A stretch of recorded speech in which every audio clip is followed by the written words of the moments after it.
Avant d'être en bio, j'étais en conventionnel. Ce qui fait que, entendant parler de l'agriculture biologique qui se mettait en place dans les années 99, je me suis dit, tiens, voilà l'occasion justement de sortir de ce machin-là. Donc, j'ai sauté sur l'occasion. Et en plus de ça, c'est un créneau porteur, c'est-à-dire il y a une demande et il n'y a pas la production.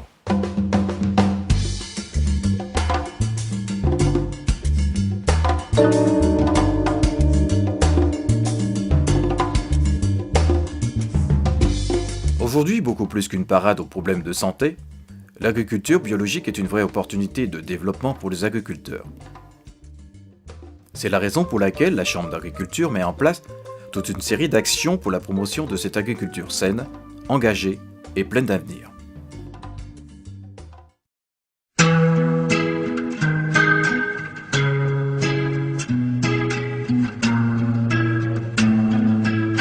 Amorcée timidement dans les années 50 en France, l'agriculture biologique a réellement démarré au milieu des années 60. Cette nouvelle façon d'aborder l'agriculture prend naissance avec les contestataires opposés à la société de consommation et contre l'intensification de la production agricole post-Seconde Guerre mondiale qui se manifestait par une utilisation excessive de pesticides et d'engrais chimiques. Ce mouvement, qui se veut militant dans un premier temps, revendique le respect de l'environnement et le souhait d'une nouvelle qualité de vie pour les agriculteurs, mais aussi pour les consommateurs. En 1972, le premier cahier des charges de l'agriculture bio est présenté par l'association Nature et Progrès. Vient ensuite sa reconnaissance par les pouvoirs en 1981. Il faudra attendre encore 10 ans pour que la communauté européenne établisse un règlement pour encadrer l'agriculture biologique en matière de production végétale, d'étiquetage, de contrôle et d'importation.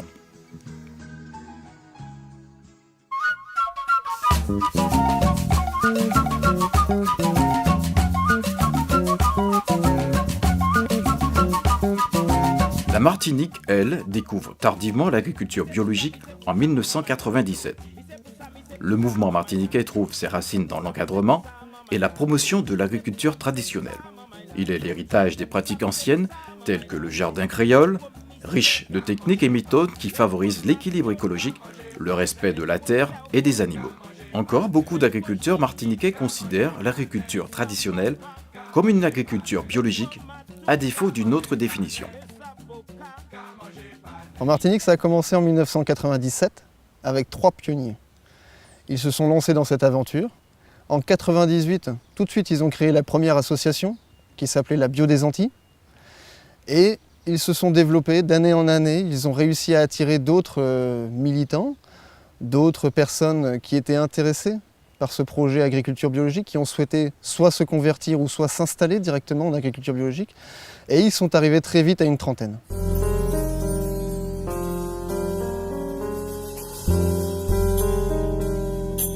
Selon les chiffres de la Direction de l'alimentation, de l'agriculture et de la forêt, en 2013, 37 exploitations sont certifiées bio et réellement en activité. Cependant, on retrouve en dehors de ces structures d'autres agriculteurs qui épousent les mêmes principes de rejet des produits phytopharmaceutiques, mais qui en revanche ne se reconnaissent pas dans les standards européens. Ils se regroupent en associations locales telles qu'Orgapeyi. En 2013, l'agriculture bio certifiée ne représentait qu'à peine 1% des exploitations martiniquaises, mais elle continue à séduire de plus en plus d'agriculteurs désireux de sortir du circuit de l'agriculture conventionnelle. Aujourd'hui, on est en train de faire un peu marche arrière parce qu'on est conscient des dégâts occasionnés par l'agriculture conventionnelle.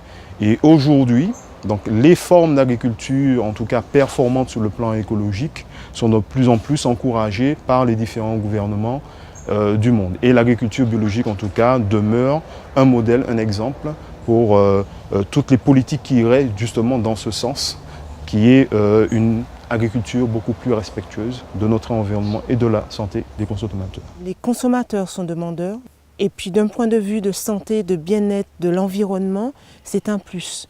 Je veux dire que ça ne demande pas plus d'efforts que l'agriculture conventionnelle et il y a tous les avantages derrière. C'est la préservation de l'environnement, c'est de la préservation de soi-même et puis c'est une hygiène de vie que l'on met petit à petit en place et un état d'être également. j'ai que des retours positifs en fait. Le goût, la couleur, la conservation, tout ça fait que les gens se tournent de plus en plus vers le bio. Et puis ils savent ce qu'ils mangent, ils savent d'où ça sort. Et ça, je crois que c'est important pour eux. L'agriculture biologique en Martinique concentre l'essentiel de ses surfaces dans la culture de légumes, de fruits en verger et de surfaces toujours en herbe. Elle ne représente que 300 hectares de culture contre plus de 23 000 hectares de culture en agriculture conventionnelle. Les perspectives de développement sont donc très importantes. La totalité de la production bio est destinée au marché local. D'après la DAF, près de 80% des produits sont distribués via les circuits courts, c'est-à-dire les paniers, la vente directe à la ferme ou bien sur les marchés bio. Le reste de la production, soit 66 tonnes, est destiné aux circuits longs via 3 structures de collecte et de commercialisation à destination de la restauration collective, des magasins spécialisés et des grandes et moyennes surfaces et d'une usine de transformation. Par ailleurs, la restauration dans les établissements scolaires est désormais un vrai débouché. En effet, le Grenelle de l'environnement a fixé en 2012 l'objectif de 20% des repas de cantine en produits bio. Si on arrivait à atteindre 600 hectares, c'est-à-dire doubler cette surface, on verrait davantage les conséquences et notamment les intérêts pour les exploitants, puisque s'il y a davantage de consommation, ils vont être incités à produire davantage, ils vont s'enrichir davantage et pouvoir investir dans de la mécanisation qui permettra de produire encore plus et d'inciter encore plus la consommation. Nous sommes dans une boucle.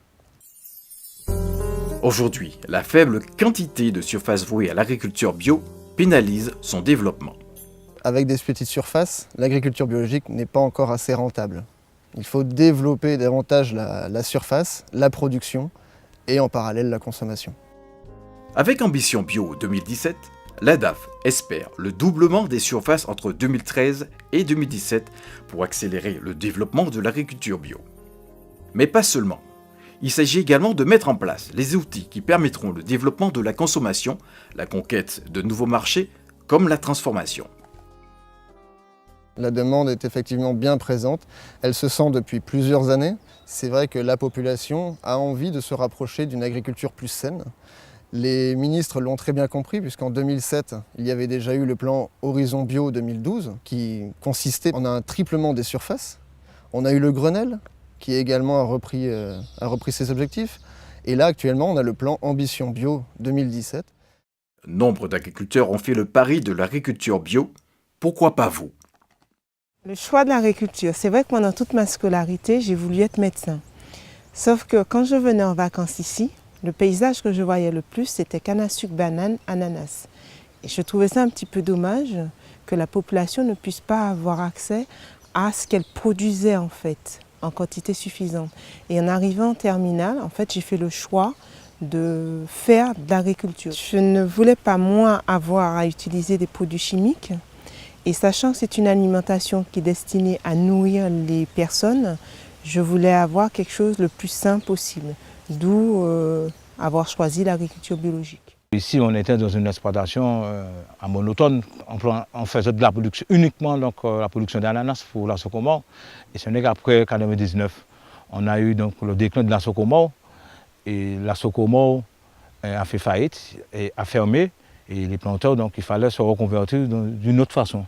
Et moi, j'ai senti le vent en poupe que dans les années à venir, donc, on aura une agriculture alternative.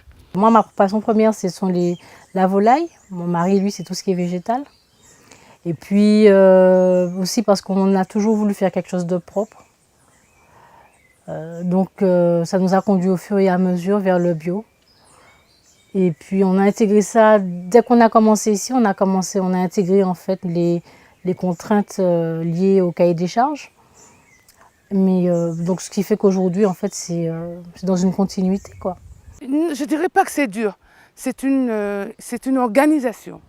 Pouvoir s'organiser, ce n'est pas dur puisque ces 2 bacs dont c'est un cantero, cette technique vient de Cuba.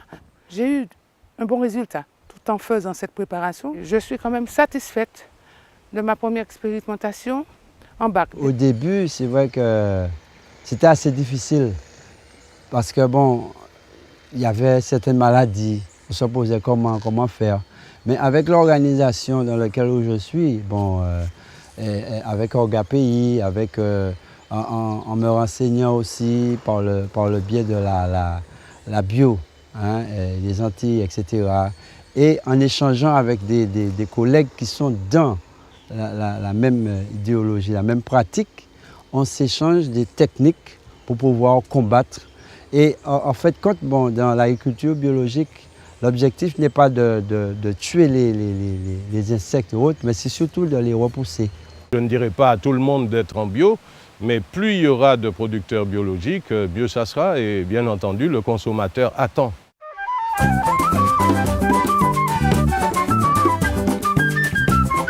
Avec une production estimée à 315 tonnes et un rendement d'environ 3 tonnes par hectare, les perspectives de développement pour la baie sont bien réelles, d'autant plus que la production reste marginale face à une demande de plus en plus importante.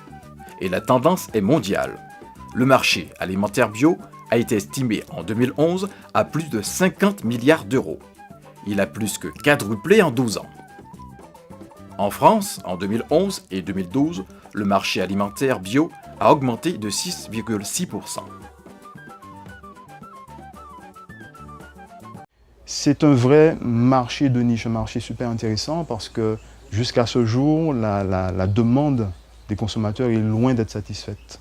Donc il y a encore de la place. C'est un marché de niche où on peut quand même s'orienter sur des productions à haute valeur ajoutée et à mon avis, espérer des marges importantes parce que la clientèle qui existe et qui est demandeuse, c'est une clientèle qui est prête en tout cas à faire les efforts financiers qu'il faut pour faire l'acquisition, accéder à une production de très grande qualité. Cependant, ce développement a pris du retard, notamment à cause d'une filière qui cherche encore à bien se structurer dans une ou plusieurs configurations adaptées à sa nature. Pour l'instant, c'est un embryon de filière, on peut dire. Il y a plusieurs producteurs qui sont en place, une trentaine environ, mais qui sont très autonomes et qui se débrouillent dans cette autonomie. Ce n'est pas évident pour eux, qui n'est pas une situation facile pour développer leur production.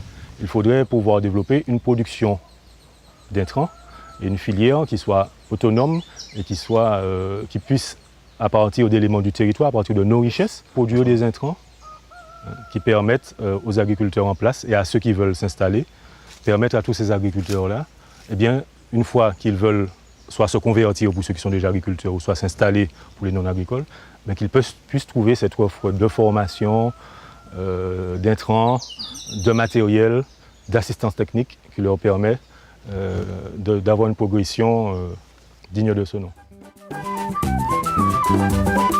Pour les acteurs rencontrés, le secteur doit se structurer selon un modèle adapté à ses propres besoins, à sa taille et ses ambitions. Parmi les formules qui donnent des résultats, l'AMAP, l'Association pour le maintien d'une agriculture paysanne qui resserre les liens entre les producteurs et les consommateurs. C'est les AMAP qui vont cimenter le consommateur avec son territoire, avec son producteur, son agriculteur. Et là, on sera donc dans une garantie totale et de transparence parce que un AMAP veut dire aussi permettre aux consommateurs de visiter le site de production. La vente en direct est un plus pour un agriculteur parce qu'il est constamment en contact avec son consommateur, avec son client. Il y a des liens qui se créent. Il apprend à connaître le besoin de son client. Et un client ne va pas réagir de la même façon. Deux clients ne vont pas réagir de la même façon. Donc c'est aussi répondre aux besoins de son client de façon individuelle. Et ça, c'est important. Le développement de l'agriculture bio pourrait passer aussi par la structuration en coopérative. Il y a des outils qui existent de type SIC, ce sont des sociétés coopératives d'intérêt collectif, donc au sein desquelles on va retrouver les producteurs principalement, mais aussi des instances publiques qui peuvent se greffer, aussi des fournisseurs, les consommateurs eux-mêmes peuvent avoir une représentation. Donc c'est des structures, les SIC dont je parle, qui ont fait leur preuve sur d'autres territoires et qui semblent être un outil très approprié pour le développement de l'agriculture biologique. La transformation demeure également un axe de développement à privilégier. C'est certain que la transformation permettrait d'ajouter de la valeur aux produits, en les transformant, les mettant en marché, etc. Il y a d'ailleurs des initiatives qui sont prises, et il y a des choses qui sont faites, à petite échelle certes, mais qui valent ce qu'elles valent et qu'on retrouve sur les étals des marchés le plus souvent. Mais pour approvisionner un outil qui serait mis en place pour de la transformation, il faut une production régulière. On ne peut pas se permettre de mettre en place un outil qui aurait un certain coût, forcément. Ce sont des machines pour transformer, pour stériliser, pour réaliser la mise en sachet, enfin le conditionnement, etc. Donc, mettre en place un outil comme ça, il faut qu'il y ait derrière une production qui soit assurée.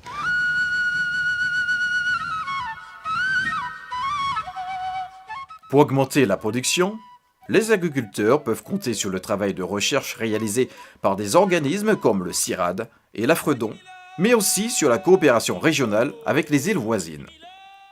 Dans la Caraïbe, Cuba est forcément l'exemple qu'il faut citer, bien évidemment. C'est une démarche dans laquelle ils se sont lancés il y a plus de 20 ans maintenant, bientôt 25 ans. Donc c'est clair qu'ils ont pris de l'avance, entre guillemets, sur tous les pays de la Caraïbe en matière de mise au point de techniques et de technologies utiles à l'agriculture biologique dans la zone. Depuis des années, des échanges ont lieu entre les îles. Les Martiniquais se rendent à Cuba pour suivre des formations et des chercheurs peuvent venir en Martinique pour approfondir leurs études.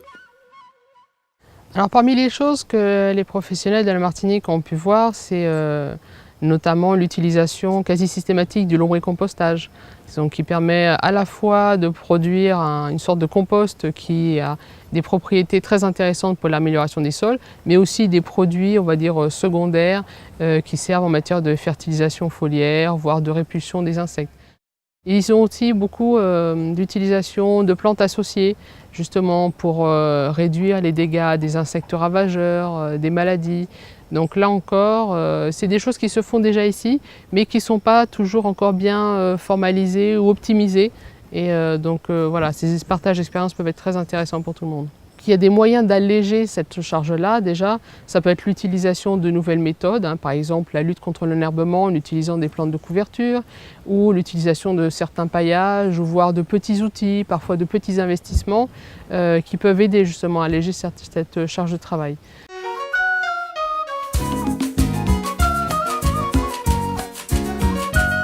La Chambre d'agriculture a mis en place pour les candidats à la conversion ou à l'installation un accompagnement spécifique pour les aider à réaliser leurs projets.